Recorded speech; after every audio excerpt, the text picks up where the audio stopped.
মিয়ানমারের রাখাইন রাজ্যে Arakan army এখন এক অপরাজেয় শক্তি। মাত্র ১৫ বছরের লড়াইয়ে দেশটির সবচেয়ে বড় সামরিক ভূখণ্ড এখন তাদের নিয়ন্ত্রণে। এটি শুধুমাত্র সামরিক সাফল্য নয়, বরং একটি বিপ্লবের ধারাবাহিকতায় গড়ে ওঠা ইতিহাস। কিভাবে এলো এই সাফল্য? ৫টি বিশেষ কারণে এবার আলোচনায় আরাকান আর্মি।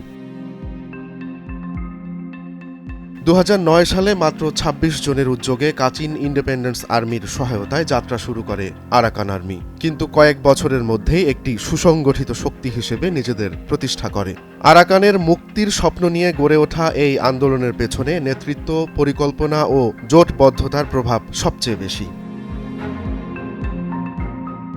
২০২২ সালে যখন সামরিক জান্তার সঙ্গে অস্ত্রবিরতির প্রক্রিয়া ভেঙে যায়, তখনই পূর্ণ মাত্রায় লড়াই শুরু করে আরাকান আর্মি।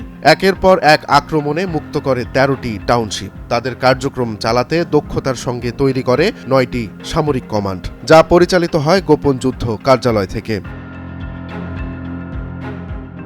আরাকান আর্মি শুধু সামরিক দক্ষতায় সীমাবদ্ধ নয়, তারা স্থানীয় ভৌগোলিক সুবিধাকে কাজে লাগিয়ে নদী ও খালে জাল তৈরি করে, যেখানে সেনাবাহিনী কেবল রাস্তার উপরে নির্ভরশীল। আরাকানের নদীপথ তাদের যোগাযোগ ও লজিস্টিক্সে অতুলনীয় সুবিধা দিয়েছে।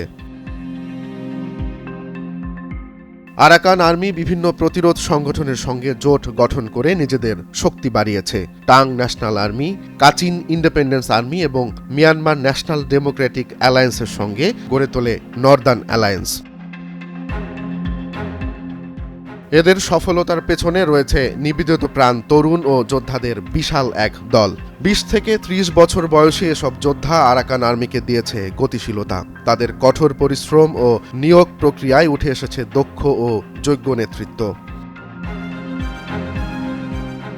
আরাকান আর্মির সাফল্য শুধুমাত্র একটি ভূখণ্ডের নিয়ন্ত্রণ নয়, বরং এটি প্রজন্মের স্বপ্ন বাস্তবায়নের সাহসী উদ্যোগ। রাখাইন আজ স্বাধীনতার মাত্র এক ধাপ দূরে।